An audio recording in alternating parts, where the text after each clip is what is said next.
Okay, hello everybody. Today we're here at S43 Harvey Field.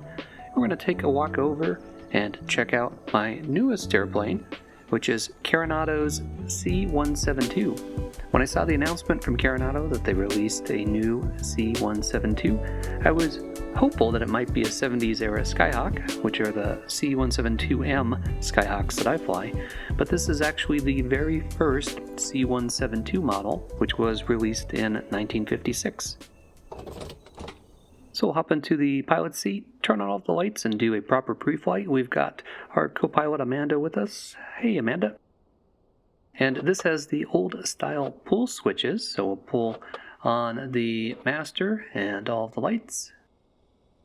There's a flap lever like you'd have on a Piper, so we'll pull that up, get the flaps down. Open up the window. And let's hop out and do a walk around. So Carenado always does a fantastic job on modeling and detail, and this aircraft is just spectacular to look at. So you can check the beacon up there. We've got some VOR antennas pointing out. Got the horizontal stabilizer, and if you click on the elevator, you can move it up and down. Same thing with the rudder. And as we come around and check out the lights, you can see the position lights on the lower part of the rudder. You can check the flaps and click on the ailerons to move them up and down. On the right wing, we've got a green navigation light, but no anti-collision lights. And on the front, we have something interesting, which is a Venturi. So instead of a vacuum pump to power the gyros for the attitude indicator and the directional gyro, we have a Venturi, which requires the aircraft to get up to speed to work. And check out the detail on the prop. You can see all the scratches in the paint and some nicks right along the surface. I can almost feel this. This is so well modeled. If we come around to the left side, we can click on the cowling and open up the engine compartment and check out all of this detail.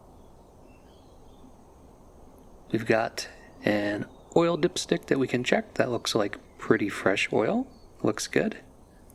And we've got a Continental O360A engine here, and if you look at the placard, that's an STC, which is a supplemental type certificate, which we'll talk about a little bit more once we take flight.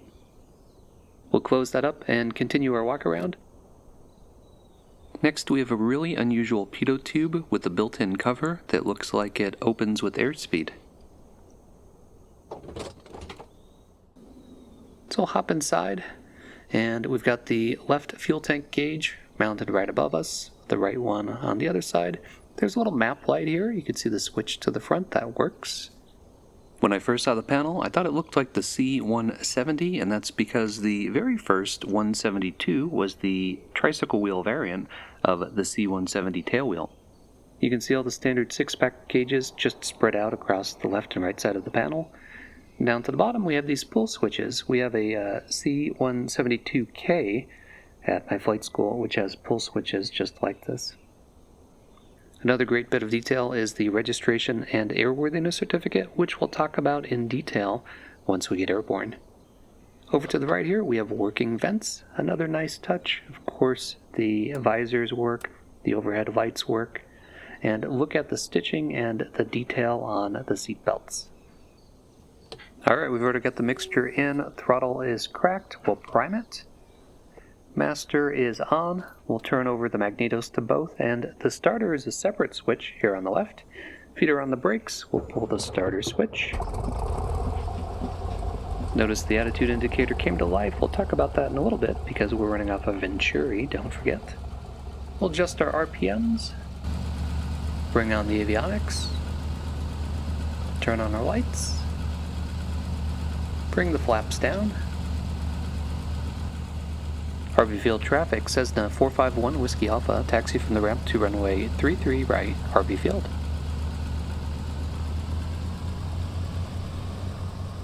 Alright, check that we are clear. We'll check our brakes. They work.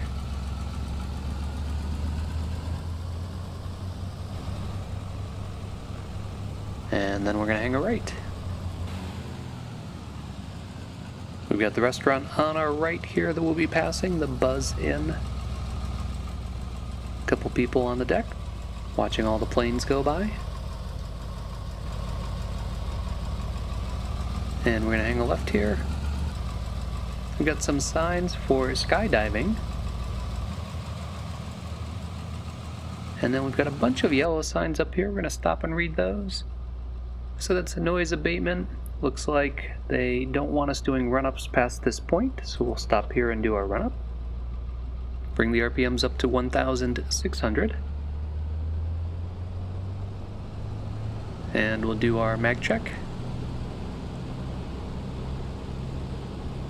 Mag right. Got a good drop.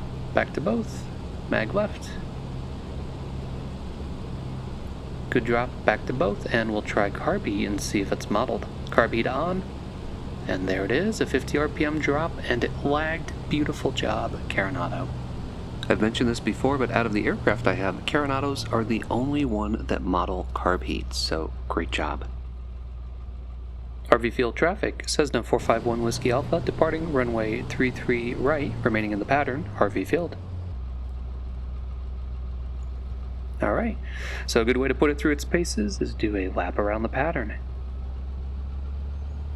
I mentioned the STC when I opened up the engine cowling, and first of all, it is just awesome that Carenado models things like STC placards and actual registration and airworthiness certificates. I just love that bit of detail, so I'm going to nitpick a little, but it's in a very admiring kind of way.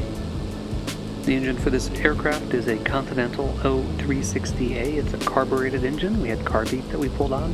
The STC was a supplemental type certificate, which would be a modification to the airplane after it was created and issued an airworthiness certificate. And that STC for the engine was for fuel injection, so that implied this is a fuel-injected engine. It's not though, because we have working carb heat, which means we have a carburetor. There is a fuel-injected variant of the O360, which is the IO360, but it has more horsepower at 210 horsepower. Still, the fact that we're having this kind of nitpicky conversation is a testament to the fact that that detail exists in the first place in the engine compartment of Carenado's modeled engine, so just wonderfully done to them. I also mentioned this had a special airworthiness certificate, and when you read it, it's of type exhibition, which is a real thing. That's a special certificate for a type of aircraft you might use for demonstrations at an air show. Another small detail is the venturi that's on the side works as the airplane comes up to speed and fast air goes into it. But when the aircraft's standing still, there's no venturi effect, so therefore no vacuum to power the attitude indicator, so nothing I would expect would happen with the attitude indicator when we turned on the aircraft. But small details, still, I really like the aircraft. Now here we are on a short final, and it's a bit of a handful. I'm running with the live weather, and I can't tell if the weather is just gusty or the aircraft is just very light and moving around a lot.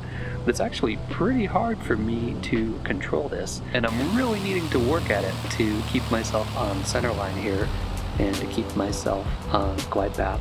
In fact, we're a bit high and a little bit fast. Oh, and that was bone jarring with a bounce. I'll log that as 2 landings.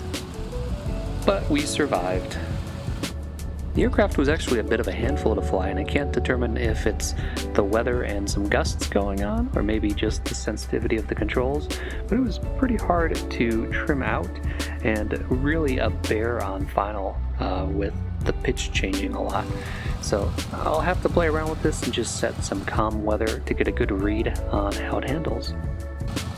Alright, we'll pull back into our original spot here and get everything shut down. So we'll head down here and get our avionics off. Get our lights off.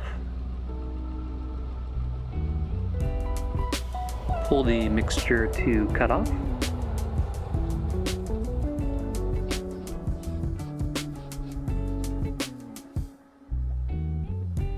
Alright, get the remaining switches off, the master off, magnetos, and we'll hop outside. This is a beautifully modeled aircraft with lots of loving detail put into it, and I love these vintage aircraft that you could almost feel the surfaces from all of the amazing texturing. So I hope you enjoy realistic general aviation content like this. If you do, be sure to click that like button, leave me a comment, and don't forget to subscribe. Thanks as always for flying along with me, and stay tuned for further flight adventures.